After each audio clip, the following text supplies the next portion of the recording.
Je vais utiliser un exemple du film Le Grand Débat avec Denzel Washington. Prenez le nègre le plus contestataire, déshabillez-le devant les autres noirs, hommes, femmes, enfants, coulez-le dans du goudron et des plumes, attachez ses jambes à 2 chevaux dans 2 directions opposées, mettez-lui le feu et fouettez les chevaux, jusqu'à ce qu'il le démembre devant les hommes, femmes et les enfants. Puis battez jusqu'au sang les nègres mâles qui y ont assisté, ne les tuez pas, mais gravez la peur de Dieu dans leur peau, parce qu'ils pourront servir à la reproduction. C'est un petit exemple de ce qui se passait. Bon, ça fait 3 fois que j'essaye de tourner, ça veut pas, il pleut, je commence à tourner, ça se remet à pleuvoir, j'arrête, ça s'arrête, bon, on va peut-être pouvoir y aller. Vous connaissez sûrement le mot lynchage ou lyncher. Ce mot assez violent est utilisé pour les passages à tabac en réunion, même si ça n'a pas provoqué la mort de la personne, de la victime. Eh bien, ça vient de cet homme, Willie Lynch. Le mot lynchage vient de son nom, Lynch. Le lynchage, c'est un déferlement de violence à l'égard d'une minorité. Bon, il y a eu les Noirs, mais il y a eu les Amérindiens aussi. C'est marrant, au moment où je tourne la vidéo, il y a un petit garçon qui vient de se faire lyncher parce qu'il est noir. En France, hein. Moi, je me souviens plus du nom de la ville en France, mais bon, c'est juste pathétique. Willie Lynch était un propriétaire des Caraïbes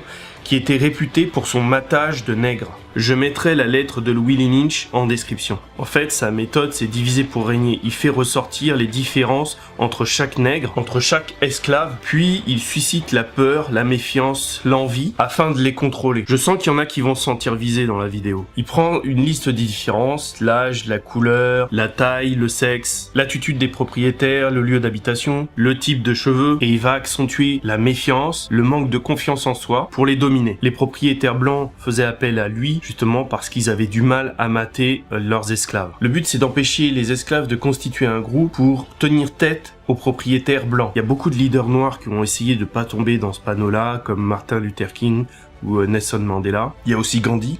Par exemple, lors des indépendances, il y avait les panafricanistes qui étaient pour s'unir, et d'autres qui l'étaient pas, parce qu'ils étaient beaucoup trop attachés à leur maître. Le but, c'est de soumettre et de contrôler l'homme noir éternellement. C'est un virus mental qui est transmissible de génération en génération.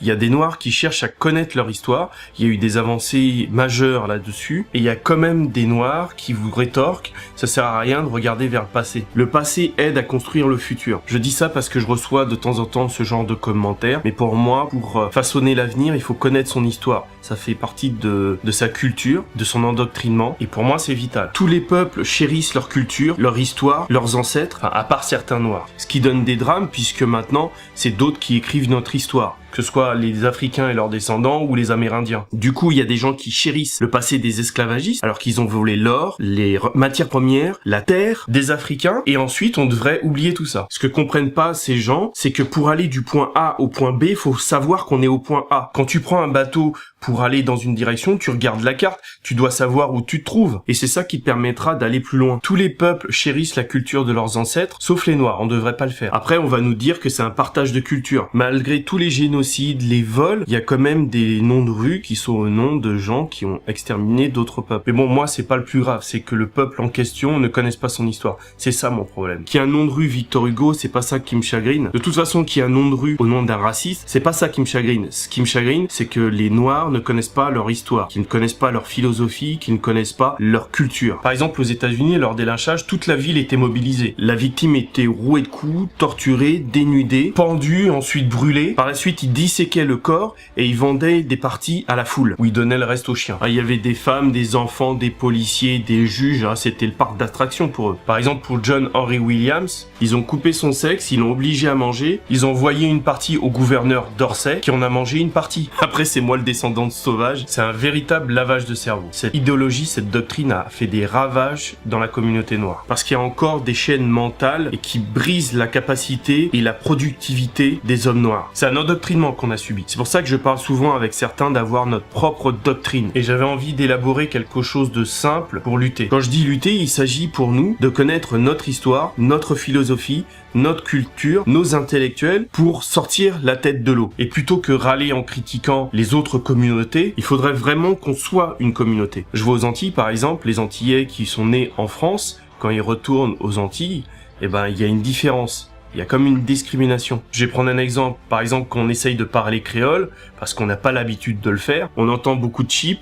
et on n'est pas aidé. Par contre, des blancs, je suis pas le seul à le dire, qui s'installent aux Antilles, eh ben rapidement, ils apprennent le créole. Parce que là, ça gêne pas d'apprendre le créole à d'autres. Et inversement, des Antillais nés en France qui retournent là-bas pendant les vacances, bah ils pensent qu'ils sont au-dessus des autres. Et c'est la même chose en Afrique. Je me rappelle qu'on était plus jeunes, on devait faire la différence entre un Martiniquais et un Guadeloupéen. Pour moi, il n'y avait pas de différence, mais apparemment... Bon, pour revenir à la doctrine c'est un enseignement, c'est une idéologie, et forcément, comme je suis panafricain, il y a une partie de cette idéologie qui sera imprégnée. Et donc, ce que j'avais envie de faire, c'était de répertorier nos livres d'histoire par époque et par aussi origine. Donc les différents livres, mais aussi les conférences. Idem pour la philosophie. Il y aura une partie économique et politique. Quand je dis économique, c'est pour la création d'entreprises, c'est pas pour les grandes lignes de l'économie. Et une autre partie développement personnel. Et une dernière partie, qui est quand même essentielle, c'est la partie des religions, de la religion traditionnelle africaine. Il s'agit pas de changer de religion, c'est comme une antichambre où vous pourrez connaître la religion africaine, avant l'arrivée du christianisme et de l'islam. C'est important pour lutter contre les préjugés entre nous et sur nos ancêtres. Mais bon, pour ça, j'aurais besoin de votre aide. Concrètement, vous connaissez des conférences, des livres d'histoire, de philosophie, vous le mettrez sur le fichier dédié. Par rapport aux personnes sélectionnées, sur le dossier final, il y aura vos noms dessus. Les noms de ceux qui auront vraiment participé, par exemple faire des gros résumés, etc. Les inscriptions vont commencer tout de suite après la vidéo.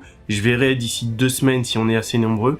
Il me faudrait un peu plus de 10 personnes. Et ça prend très peu de temps. Il s'agit de le faire en quelques mois et pour que ça serve éternellement. J'exposerai nos avancées sur la page Facebook Nicolas MJ. Je l'ai appelé l'Empire Kama. Et le groupe s'appelle Doctrine Kama. J'ai mis le lien en description et j'expliquerai dans le groupe comment on procédera. Je n'ai pas encore écrit quoi que ce soit. J'attends de voir si on est assez nombreux, si les gens sont intéressés. Si on ne sont pas intéressés, bah tant pis. Parce que je pourrais pas tout faire seul. Répandez la bonne parole, car nous sommes qu'un. Bon, je pouvais pas m'empêcher de faire un petit truc comme ça. Pensez à vous inscrire sur la liste éveillé et réveillé en description, c'est pour avoir des exclus, parce que je ferai une suite de vidéos pour cette liste exclusivement. Comme d'habitude, suivez-moi sur Snapchat et Twitter, serrez les rangs et restez unis.